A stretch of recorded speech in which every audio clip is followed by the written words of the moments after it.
Graças a Deus, meus amados. Amém. Deus é bom, né? Deus é bom. E a presença dele é maravilhosa. É nesse lugar. Não esse lugar.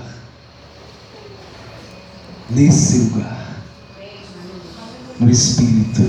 Na presença. No descanso. É nesse lugar que a gente não pode sair. E é nesse lugar que a gente quer estar sempre. Amém?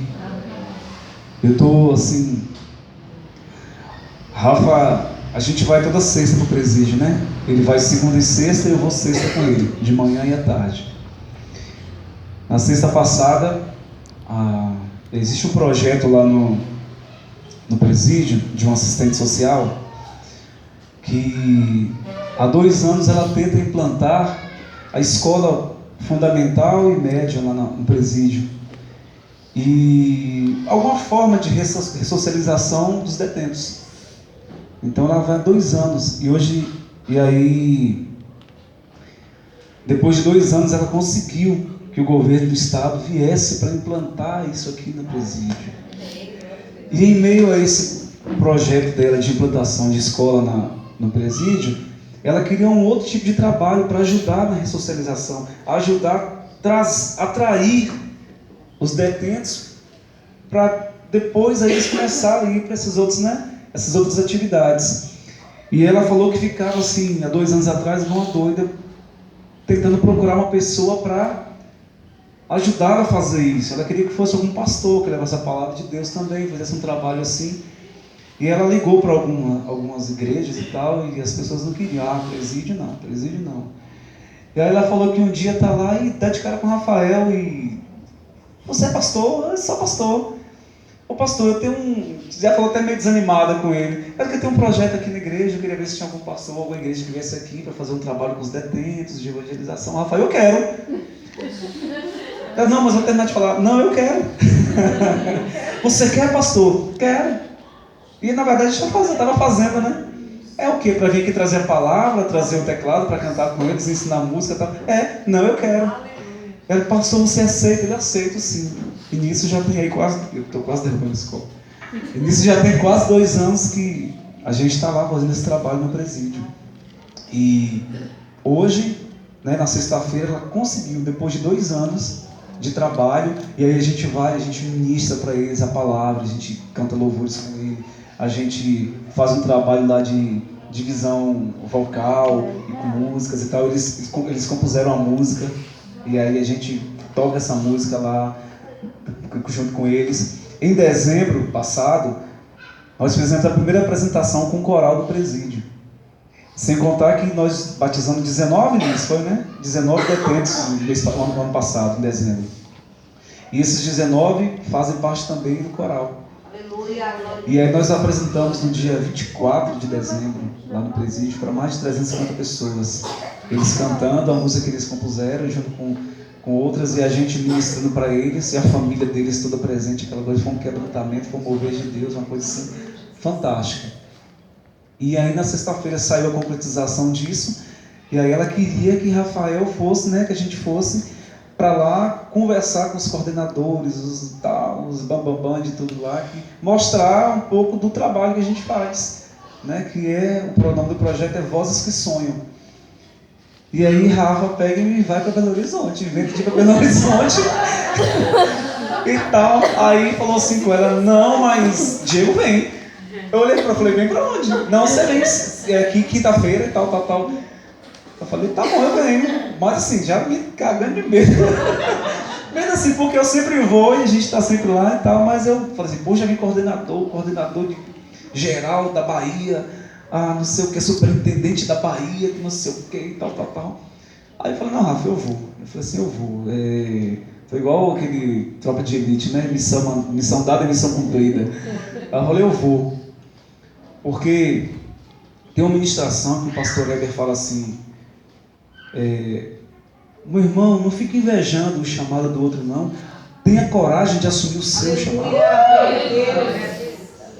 E eu tomei essa palavra para mim. E eu não me nego mais a fazer isso. Glória a Deus. Eu não sei o que eu vou falar, eu não sabia nada da teoria do projeto, mas eu falei, eu vou, porque eles estão pensando que vão falar de projeto, eu sei que é outra coisa. Então eu vou, né? Aí eu falei, eu vou, Rafa. Aí, Rafa, então eu vou te passar o roteiro, tudo que você vai falar, tal, sobre o projeto, tal. Isso na sexta-feira. Vou passar tudo, não sei o que, tal. Aí eu falei, então beleza, fim de semana a gente senta e conversa. Aí passa sábado, domingo, segunda, aí terça-feira Rafael viaja, né? Aí Rafael viaja e nada disso. Aí a gente termina o culto aqui, a gente vai pra lanchar ali, tomar um caldo ali e tal. Aí, e isso era ontem foi quarta, né? Não foi ontem, não foi depois do culto, não. Ontem a gente foi tomar caldo. É um culto constante, é um culto ambulante, a gente Aí ontem, 10 horas da noite, ontem de manhã eu mandei mensagem para assistente social do presídio. Como vai ser? Me fala aí para eu me preparar. e tal. Mandei ontem de manhã. Aí chegou 10 horas da noite, ela não tinha me respondido, nem ela, nem Rafael. Aí 10 horas da noite, Rafael me manda mensagem. E o presídio amanhã? Eu falei, eu te pergunto com o presídio amanhã, como é que vai ser? Você pode me mandar não sei o que e tal. Aí na mesma hora a menina vai me responde a mensagem também. Diego, e amanhã e tal? Eu falei, eu não sei, eu só vou. Mas você toca teclado? Eu falei, não. E o hino nacional que a gente ensaiou lá com o teclado, não sei o que. Eu falei assim, eu tô com mais ou menos violão. E eu vou pra lá e vou levar o violão. Aí lá, a gente vê como é que vai ser. Ela, então tá bom, então venha por favor, porque se você não vier, os detentos não vão poder ir para lá. Eu só vou falar do projeto, mas eles não vão ver os detentos e tal. E aí eu fui para lá hoje, mamãe. Só que eu cheguei no presídio, como de costume, eu entrei pela primeira portaria, fui para a segunda e tal, e fui lá para o pátio, onde a gente sempre faz o trabalho. E tô lá sozinho, não tem ninguém. Eu com violão, a Bíblia debaixo do braço e ninguém. Aí daqui a pouco chegaram me procurando. Diego, você entrou no lugar errado, aí não, lá no fundo, no auditório. Eu falei, minha filha não sabia nem que tinha auditório aqui. Aí volta e me leva. Na hora que eu chego lá, tá aquele monte de homem engravatado, aqueles homens tudo, aquele povo bonito, aquela mulher cheia de ouro. Eu falei, que eu tô... Aí beleza, eu entrei, aí fui pra cela com os detentos e saí com eles as músicas. Eu falei assim, ó, nós vamos ensaiar 2, mas eu vou cantar 4, viu?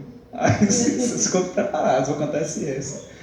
Aí voltamos, aí eles saíram sem algema, foram na frente com os agentes e tal, entraram. Alguns já tinham as cadeiras tudo arrumadinhas, preparadas para eles vestidos de beca, de coral, aí sentaram lá, aí a menina que estava fazendo a abertura, falando, né, tal, aí começa a chamar, superintendente regional de não sei o que, de não sei o que, doutor não sei quem, aí vai o cara, superintendente não sei o que, de não sei o que, doutor não sei quem, de não sei o que, rapaz, foi vindo, presidente da OAB de não sei o que, capitão, major, e você, eu falei, meu pai do céu, aí fiquei, mas assim, foi fantástico, aí sentaram na mesa, quem paletó e gravata? Se eu soubesse, eu não ia de gravata e paletó também. Aí, mas foi arrumadinho, né? Aí, aonde você viu? Foi? É verdade, você estava aqui na porta. E isso eu fui para lá 7h40 da manhã, fiquei até 2 da tarde lá no presídio. Aí ficou todo mundo naquela mesa bonita e tal, e falou sobre o projeto, honraram muito o Nívia, que foi a que criou o projeto e tal. Aí ela falou do pastor Rafael, do pastor Diego, o trabalho que ajuda a fazer e tal, aquela coisa bonita. Aí todo mundo falou. Aí por último ela falou assim, eu queria agora chamar o pastor Diego, que ele vai cantar uma canção que foi composta pelos detentos para apresentar vocês e tal.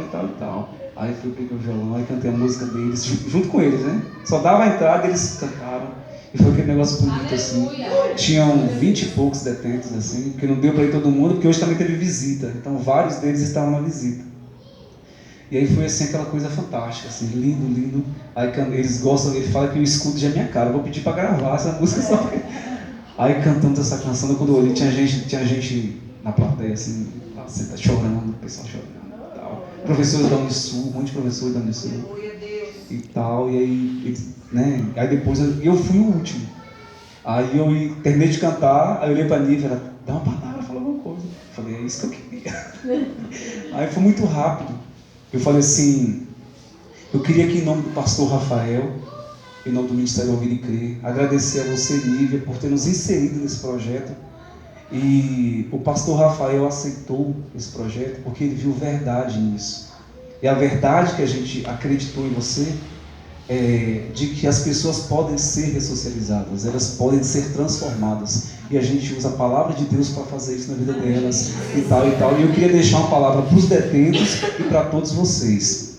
A palavra que dei hoje aqui. A palavra de Deus diz: como diz ser a tua alma, assim serás. Então eu digo para vocês que a partir de hoje, aqueles meninos ali, a alma deles hoje está clamando, dizendo: eu quero, eu posso e eu consigo. Amém. Então deixe a sua alma dizer isso: eu posso, eu quero e eu consigo. E aí você aí, o povo levanta e aí saiu aquele peso assim, sabe? Mas assim, aquela convicção de que a gente está fazendo, sabe? De que nós estamos sendo inseridos nos lugares certos. Amém. Porque o que Jesus disse? Estarei preso, né? Estava preso e fostes me visitar. Nós estamos lá visitando esse pessoal. A pastora Liz batizou 19 ano passado. Hoje a gente chega lá, antes tinha 20 pessoas, 15 pessoas. Quando a gente chega para ministrar lá, a gente tem quase 50 pessoas que vêm parar para ouvir a gente. O corredor fica assim, ó, cheio de gente, e os homens lá, tudo lá, aquele gente com tatuagem, não sei o quê, chorando e tal. E o cara, depois ele vem e dá uma palavra pra gente, assim, tal, todo mundo. Teve um lá que foi preso, e aí na sexta-feira a gente encontrou com ele lá, nós oramos com ele participou do culto, né, inteiro. Depois do culto ele pediu pra gente orar por ele, e aí nós liberamos uma palavra sobre ele. Você está aqui porque o Senhor só quer te mostrar que você não nasceu para isso. Você nasceu para honrar o nome dele. Você vai sair daqui, vai ser testemunha para outras pessoas. E isso que está sendo dor na sua vida vai se tornar cura na vida de outras pessoas lá fora. Você veio aqui só para entender isso. E aí nós viemos embora, na sexta. Quando foi no domingo, a mãe dele ligou, dizendo qual o alvará de soltura dele saiu na própria sexta, às 7 horas da noite. Nós viemos 4 da tarde. 3 horas depois saiu. Ele está solto. Então a gente sabe que existe um propósito. Amém? Amém? Mas a palavra que eu vou dar aqui não tem nada a ver com isso. Esther 6. Quer dizer, eu acho que não. Sabe de nada, inocente. Ai, ai. É só para... Falei isso do projeto lá do presídio, assim, porque nós recebemos uma palavra que o nosso chamado ele vai ser exercido lá fora, né? Nós não somos crentes para demonstrarmos que somos crentes só aqui nesse momento de culto. O nosso maior ministério é lá fora, no trabalho, na faculdade, em casa, em todos os lugares. Lá é nosso ministério. Você não precisa de um microfone e de um púlpito para exercer o seu chamado. Você precisa ter vontade. Você precisa ter sensibilidade no Espírito. Sensibilidade para o Espírito a gente só consegue através da oração de línguas. Aleluia! É só isso. Eu vou orar porque eu vou ter sensibilidade a essa voz. E essa voz vai me guiar a toda a verdade, a todo lugar. E vai trazer sensibilidade. Sensibilidade. Vai nos ensinar a ler as placas. Vai nos ensinar a entender o momento que a gente está. Amém? Esther 6. Diz assim, amém? Naquela noite, o rei não conseguiu dormir. Por isso ordenou que trouxesse o livro das crônicas do seu reinado e que lessem para ele. E foi lido o registro de que Mardoqueu tinha denunciado Bigtã e Teres, 2 dos oficiais do rei que guardavam a entrada do palácio e que haviam conspirado para assassinar o rei Xerxes.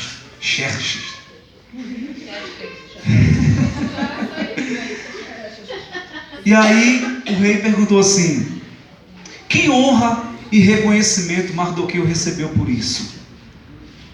Seus oficiais responderam: nada lhe foi feito. O rei perguntou: quem está no pátio?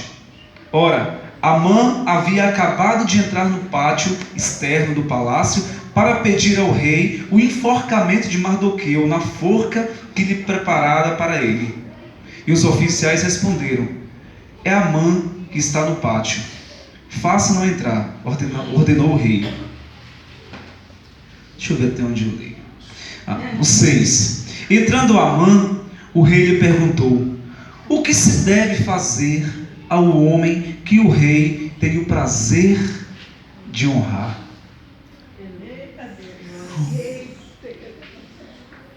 O que se deve fazer ao homem que o rei tem o prazer de honrar? Eu tenho lido esse livro de Esther e é assim um negócio fantástico. Porque quem era Mardoqueu? Quem era Mardoqueu? Um judeu que vivia ali no reinado, vivia naquela cidade que ninguém conhecia, não era um grande líder, não era uma pessoa reconhecida. Mardoqueu era simplesmente uma pessoa que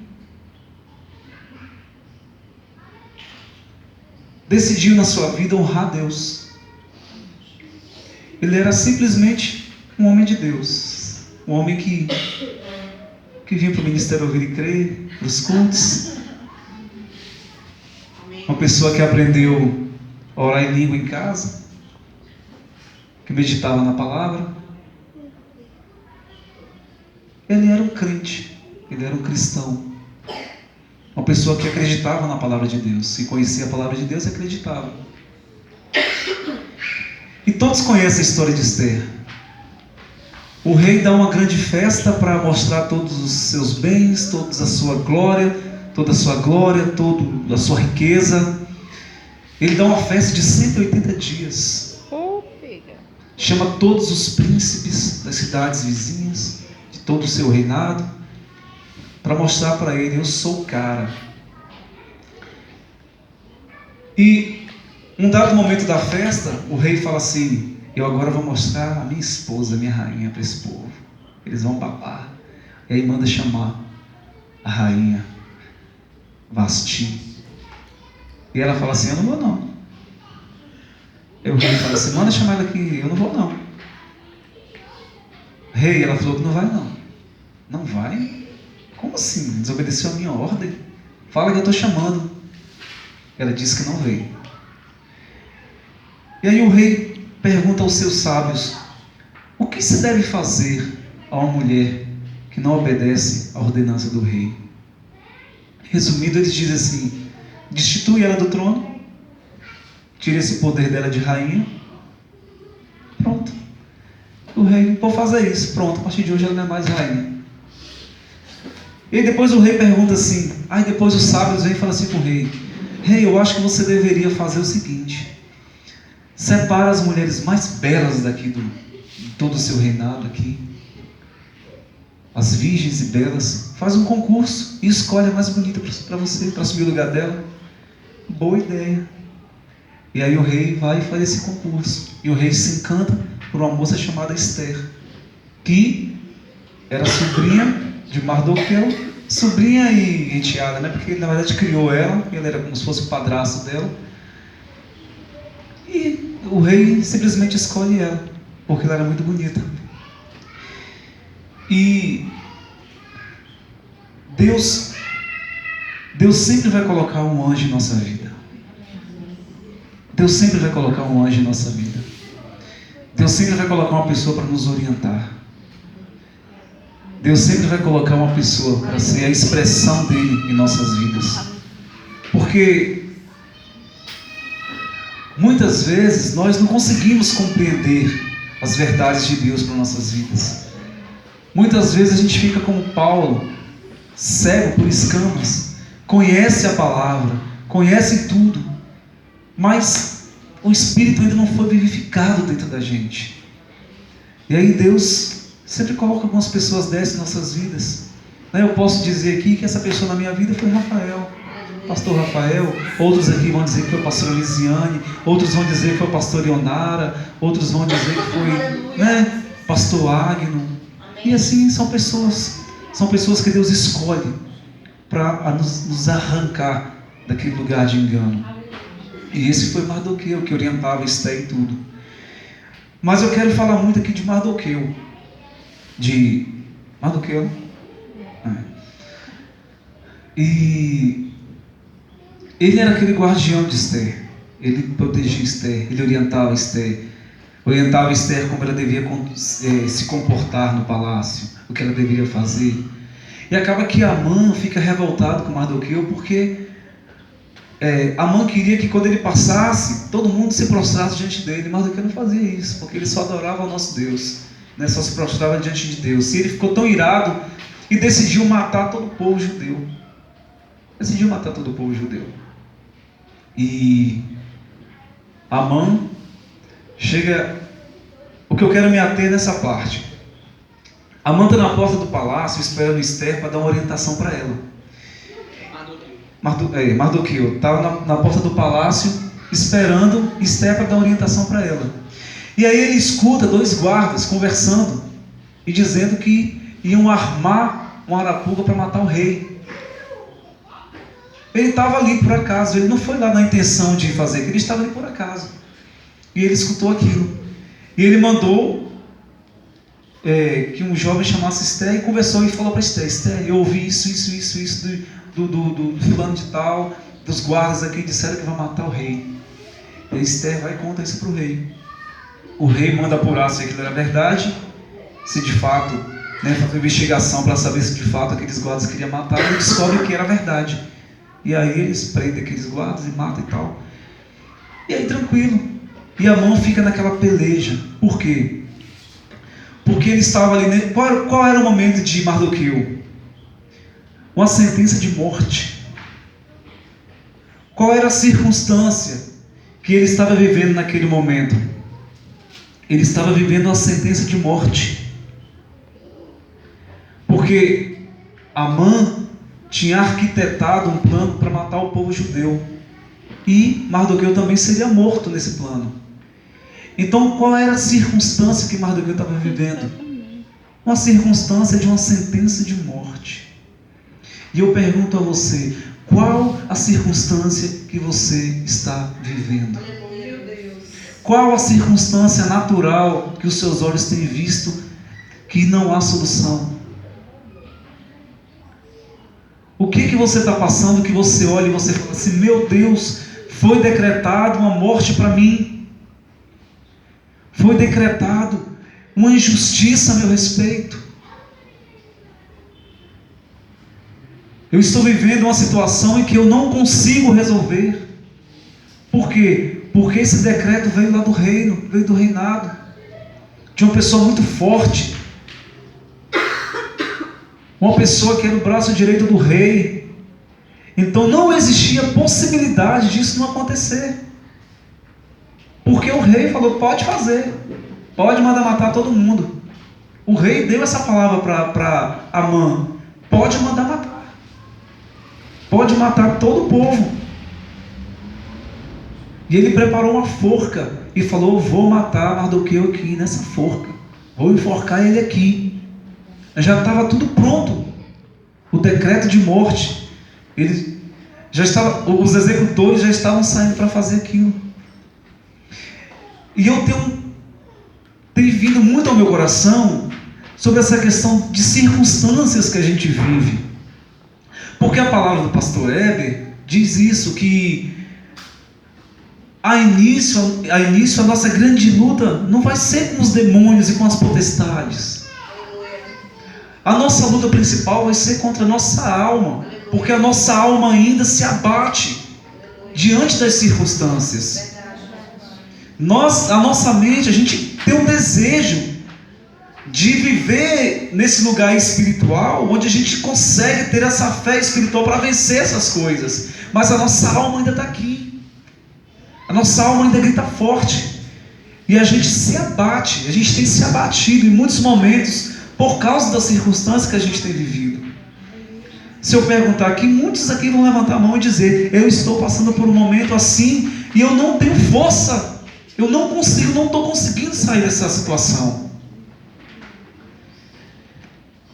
E eu começo a observar, porque a gente sempre falou aqui desde o início, que quando a gente começa nesse processo de oração em línguas, a primeira coisa que vai acontecer é a gente se deparar com nós mesmos.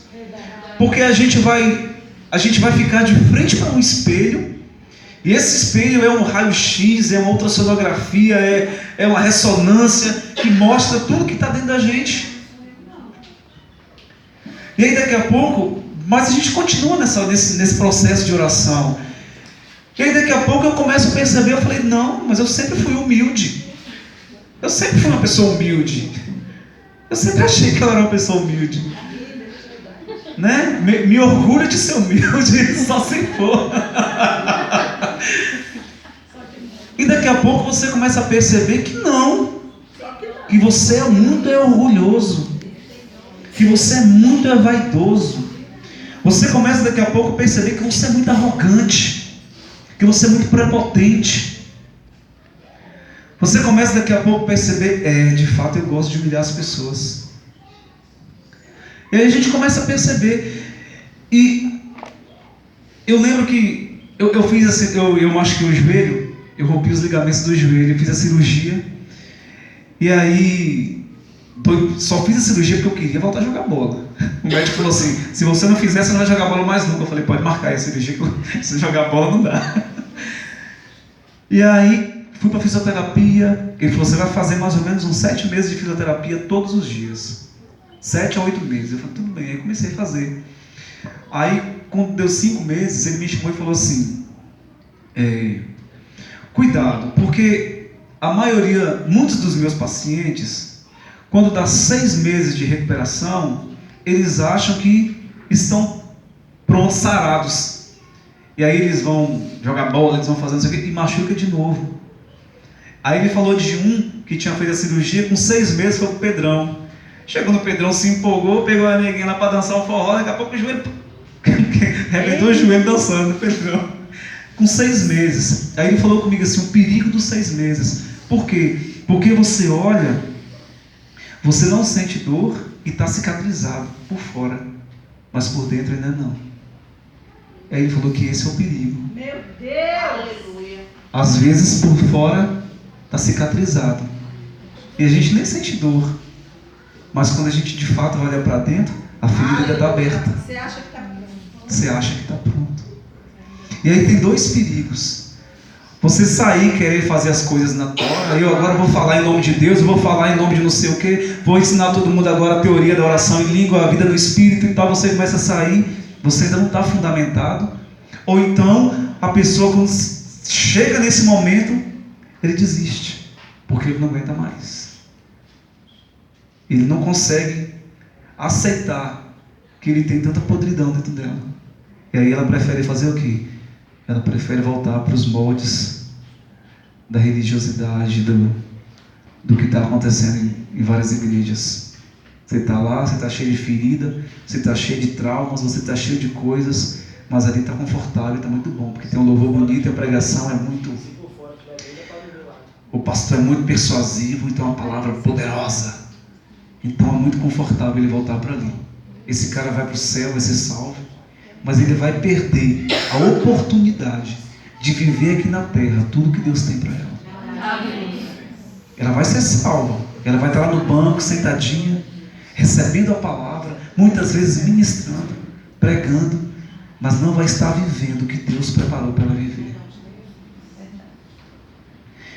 E então esse momento onde a gente se encontra, eu entendo que a gente está nesse momento.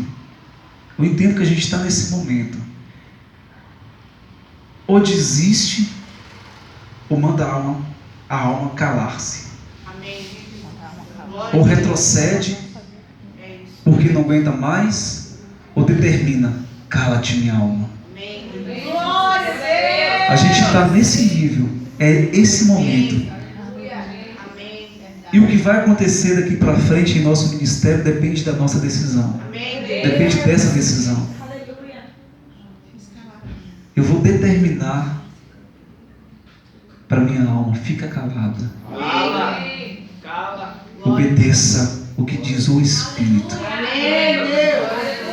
Porque é engraçado que a Bíblia fala assim: irais, mas não. Então, a vida no Espírito vai tirar da gente a emoção? Não vai. A vida no Espírito vai tirar de nós os desejos? Não vai. A vida no Espírito, ela nos dá a autoridade para determinar se eu cedo a esses desejos ou se eu faço a vontade de Deus. Porque o desejo, ele vai sempre estar, a vontade vai sempre estar, vai permanecer aqui dentro. É eu quem vou decidir o que vou fazer. Por isso que a Bíblia fala assim: viveis no Espírito, como é que é? Mas não só viveis, mas andeis no Espírito. É uma palavra que tem assim, viveis, tal. Ele fala assim, mas que não é só para a gente viver essa coisa assim de ter, mas é para andar nisso. É para ter uma continuidade. Não é para viver um momento aqui no Espírito. Eu estou vivendo, Deus me usou aqui nesse momento aqui. Não, é para andar,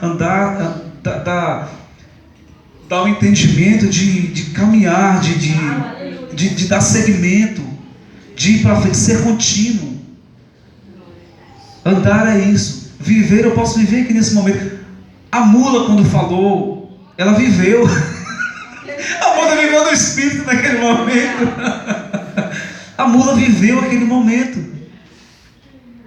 Mas não é para a gente viver, é para a gente andar.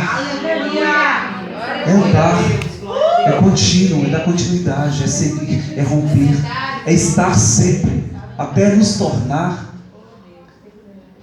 E aí, a gente está nesse momento dessa decisão, desses conflitos. Eu passei por um momento muito complicado na minha vida, mas Deus usou um profeta para dizer assim: não reaja, porque não é o diabo, é Deus que vai te colocar nessa situação. E a gente precisa entender se essa situação que a gente está passando é o diabo ou se é Deus. Aleluia. Porque o diabo, ele quer te condenar, mas Deus, ele quer te curar nisso. Aleluia. O diabo quer te julgar, quer apontar o dedo. Mas Deus nos coloca às vezes em situações que, se a gente não passar por essa situação, a gente não vai alcançar algo maior que Ele tem preparado. Como Deus pode liberar o dinheiro para vir sobre a minha vida se eu sou avarento? Verdade, Jesus. Como Deus vai fazer isso? Como Deus vai liberar já as profecias na sua boca se você é vaidosa, se você é orgulhosa? Verdade, Jesus. Porque se Deus te der agora, você não vai honrar o nome dEle. A glória vai ser toda para você. E você vai cair de novo. E você vai quebrar a cara de novo. Verdade, Jesus. Pastor Heber fala assim: meus irmãos, se vocês entenderem as coisas que eu falo, vocês vão viver em um ano coisas que eu demorei 20 anos para viver. Aleluia. Porque é fruto de uma decisão, é fruto de uma obediência, e é fruto de uma sensibilidade, de um discernimento espiritual. A gente está nessa fase, desse nível de maturidade, de buscar, de ter discernimento espiritual. Porque o discernimento sobre nossa vida faz toda a diferença em nossas decisões. Porque se você consegue discernir que aquela situação é Deus que está te colocando, a sua reação vai ser diferente. Amém, Deus. Verdade. Vai ser diferente. Você não vai mais ficar nem orando para Deus te tirar daquele negócio. Verdade. Nossa oração vai ser: Deus, então me trata logo, me trata. Aumenta esse calor dessa fornalha aí, porque eu quero sair logo dela. Aleluia. Mas não num tom de murmuração. Não num tom de murmuração. Em um tom que a pastora Lisiane sempre fala, num tom de contentamento. Eu me contento com essa situação que eu estou passando, porque eu sei que é Deus que está me colocando nela. Foi o que Sadraque, Mesaque e Abednego fizeram. Eles se contentaram com aquele fogo, porque eles sabiam que a provisão viria. Aleluia. Eles se contentaram. Daniel, quando foi para os leões, Daniel se contentou naquela situação, porque mesmo que ele morresse, ele sabia para onde ele ia, ele sabia quem ele era em Deus. Mas eu acredito que ele confiava que Deus ia dar livramento. Deus ia dar livramento para ele. Então assim, esse lugar de contentamento, eu me contento com a minha aflição, eu me contento com a minha provação, porque eu sei que é Deus que está comigo, porque foi Deus que me colocou. E se Deus coloca, Ele vai junto. Se Deus coloca, Ele não nos deixa sozinho. Ele nos dá esse escape. Ele traz sobre nós a sua paz. Ele lança sobre nós o jugo dele, o fardo que ele tem, porque é leve. Mas é um momento de dor. Eu lembro daquela canção que fala assim: quando eu chorar, vou me lembrar que até aqui sua mão me sustentou. Digo a minha alma, espera em Deus, pois ainda louvarei, eu louvarei. Então o que ela faz? Ela está chorando, porque está doendo, e dói, a gente chora, porque está doendo, a gente sabe que está numa situação de prova, mas a gente determina para a nossa alma: espera em Deus, não reclama não, espera em Deus, porque nós veremos. Espera em Deus, porque nós veremos. E Mardoqueu fala para Esther que aqueles dois iam matar o rei, e Esther vai falar para o rei e tal. Só que depois de Mardoqueu ser usado por Deus para dar livramento à vida do rei, aí isso aqui é fantástico, porque diz assim: naquela noite o rei não conseguiu dormir. Ele não conseguiu dormir. Por isso ordenou que trouxesse o livro das crônicas. O rei está um dia lá perde o sono. Aí ele fala assim: traga para mim os livros das crônicas. Começa a ler para mim aí as coisas que Deus fez com o nosso povo, as coisas que aconteceram aqui no nosso reinado, as nossas vitórias. Começa a ler para mim. Aí o cara abre, ele começa a ler sobre quem? Ele começa a ler sobre Mardoqueu. Ele diz assim: e foi lido o registro de que Mardoqueu tinha denunciado Bigtã e Teres, dois dos oficiais do rei, que guardavam a entrada do palácio e que havia conspirado para assassinar o rei. Aí o rei pergunta: que honra e reconhecimento Mardoqueu recebeu por isso? E o soldado fala assim: nenhuma. E o que mexeu comigo é porque a gente às vezes olha e não aconteceu nada com a gente ainda. Deus não me colocou por cabeça em lugar nenhum. Deus não triplicou, quadruplicou meu salário ainda. Deus não colocou discípulos ainda para eu cuidar. Deus não colocou pessoas ainda para eu falar. Não aconteceu nada, eu só estou orando em línguas, só estou meditando na palavra, mas não aconteceu nada. Eu entro na minha conta, ela ainda está no vermelho. Quando fecha o mês, meu salário ainda não dá para pagar minhas contas. Não tem nada. Mas aí o rei um dia simplesmente perde o sono e ele manda trazer o livro para ser lido. E o que eu quero dizer para você, meu irmão, a Bíblia diz que o coração do rei está na mão do Senhor. Aleluia. Ele inclina para onde quer. Eu vim aqui para te dizer nessa noite: o rei mandou pegar o seu livro. O rei mandou pegar o livro em que o seu nome está escrito nele. você fez uma grande coisa, você fez assim uma coisa fantástica, Águia. Mas não aconteceu nada. Mas o rei vai mandar o soldado trazer o livro. E o soldado vai começar e vai dizer assim: ah, rei, pastor Agno fez isso.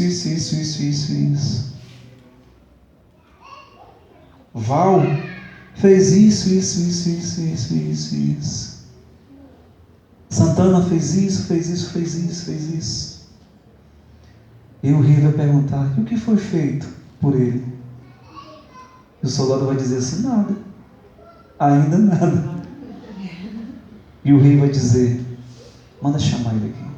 Glória a Deus. Porque hoje ele vai ser recompensado. Glória a Deus. Amém. 10 vezes. O versículo 6. O rei pergunta: o que se deve fazer ao homem que o rei tem prazer de honrar? Deus tem prazer em nos honrar. Aleluia. O Senhor tem prazer em nos honrar. Porque Deus, Ele não está à procura de ninguém. Deus não estava à sua procura. Deus te escolheu. Deus não procura ninguém, Ele escolhe. Ele não sai à procura, Ele escolhe. E você está aqui porque você foi escolhido. Eu estou aqui porque eu fui escolhido.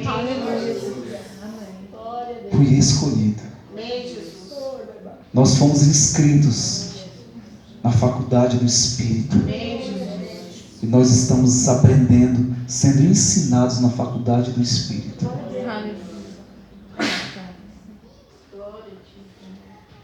E a história, ela vai se desenrolando, e o que acontece no final? Amã era o braço direito do rei, e ele queria matar Mardoqueu. E acaba que Deus honra de tal forma Mardoqueu, que aquela forca que Amã criou para matar ele que morre nele enforcado, ele e toda a família. E quem passa agora a ser o braço direito do rei é Mardoqueu. Eu ministrei há um tempo atrás a palavra que o pastor Heber deu na vida, que nos libertou, que fala sobre o portal tridimensional. E é isso. Ainda não está acontecendo nada.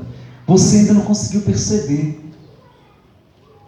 Mas vai chegar uma hora que Deus vai fazer assim: é agora. Amém, Deus. Aleluia. Deus simplesmente vai falar isso. É agora. Aleluia. É hoje. É hoje. Lançaram um decreto de morte sobre ele? Não.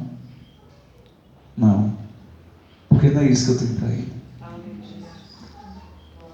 Querem tomar o emprego dela? não. O Senhor fala, não fui eu que mandei. Amém. Aí reverte tudo. Glória a Deus. Obrigada, Jesus. Mas é preciso ter essa sensibilidade. Bem, Deus. Porque a coisa que Mardoqueu tinha era sensibilidade. Ele tinha sensibilidade e discernimento da situação. Ele chegou para Esther e falou assim: Esther, você não está percebendo que foi para isso que Deus te colocou aí? Para salvar todo o povo? Você não consegue. Você acha que você foi para isso só porque você é bonitinho e virgem? Existe um propósito. Por que você veio para cá, meu irmão? Porque você é melhor do que alguém? Ou porque você era o pior? Também não. Embora que tinha mais piores do que melhores, né? Mas não é por isso. Você veio aqui por causa do propósito. Deus tem um propósito. Aleluia. Deus vai colocar pessoas na minha vida, na sua vida. Deus vai nos colocar na vida de pessoas por causa de um propósito. Aleluia. Existe um propósito para a minha vida, existe um propósito para a sua vida. E Deus cumpre propósito. Deus estabelece e cumpre propósito. E Ele nos prepara. Então, nessa noite, o que a gente precisa fazer é determinar para a nossa alma: aquieta-te. Aquieta-te, minha alma. A circunstância é pesada, a luta é complicada, mas aquieta-te. Porque não é você que determina a minha circunstância mais. Não é você que determina mais a minha atitude. Então é esse nível de maturidade que a gente vai começar a ter a partir de hoje. É nesse nível do Espírito que a gente vai ser inserido nesse dia de hoje. Eu determino como minha alma deve se comportar. E aí, quando a gente consegue vencer essa batalha, aí a gente vai estar preparado para vencer as outras. Demônios, potestades. Lógico que tem pessoas aqui que já estão nesse nível. Já estão nesse lugar. Eu falei com a pastora Lisiane e o pastor Rafael. Vocês já estão nesse lugar porque vocês precisam estar à nossa frente. Porque nós nos alimentamos dessa árvore. Nós nos alimentamos dessa árvore. Então, eles sempre... E as nossas orações também impulsionam eles para isso. Para sempre estarem à nossa frente. Porque eles são a raiz que nos alimenta. Né? O fruto, ele se alimenta através da raiz. E nós nos alimentamos disso. Mas o nosso desejo tem que ser chegar sempre nesse lugar, no Espírito que eles estão hoje. Porque quando nós chegarmos, eles já vão estar mais à frente, um pouco mais fundo nas águas. E vai ser sempre assim. Até Deus liberar o seu ministério. Vai saber para onde é que Deus vai te mandar. Porque a gente não pode ficar pensando que a gente vai ficar aqui a vida toda, né? Existe um mundo muito grande para ser conquistado. Existem muitas pessoas sofrendo porque não receberam ainda essa palavra de vida. E por isso é a preparação. E por isso a luta vem uma atrás da outra, assim, por quê? Porque tem que ser rápido. A preparação vai ser rápida. Nós alistamos e não tem esse negócio de tomar um treinamento de 3 meses para depois, não. Nós já fomos direto para a guerra. Porque vai ser rápido. Aí a gente vence uma batalha, uma circunstância, daqui a pouco já vem outra. E aí a gente vence aqui e já vem outra por cima. Por quê? Porque a preparação está sendo rápida. O adestramento está sendo rápido. Amém? Porque existem pessoas morrendo, famílias sendo destruídas, porque não tem uma pessoa para levar uma palavra de vida. Não simplesmente, eu vim aqui trazer a palavra de Deus. Você quer separar, meu irmão? Mas a Bíblia diz para não separar. A Bíblia diz que é contra o divórcio. E papapá. É diferente quando a gente chega na casa e fala assim, não, meu irmão, nós determinamos aqui, essa maldição de divórcio não vai chegar na sua casa. É diferente, né? É diferente. Minha irmã, porque a palavra diz aqui que o Senhor levou sobre si nossas dores, nossas enfermidades e tal, não sei o que. Fica lá, deixa essa página aberta lá na sua casa, toma um copo d'água, não sei o que, depois diz que é diferente. É diferente quando a gente tem vida dentro da gente para transmitir. E a gente precisa ter vida dentro da gente para transmitir. Porque você só pode dar aquilo que você tem. Se você tem alma, você vai dar alma. Se você tem vida, você vai transmitir vida. E nós transmitiremos vida. Vida. Nós temos vida. Vida no Espírito. Isso não é um tema bonito para uma igreja, não. Isso é uma verdade, nosso Espírito. Isso é uma verdade que a gente precisa tomar posse. Qual é o seu ministério? Vida no Espírito. Não é ouvir e crer, o ministério é vida no Espírito. Porque é vida. Porque quem tem o Espírito tem vida. O Espírito é vivificado. O Espírito foi recriado para ter vida. E é essa vida que a gente transmite. Então, determine para a sua alma. Deixe o Espírito conduzir a sua alma. E acredite. Acredite. O Senhor já mandou trazer o livro com o seu nome. Amém?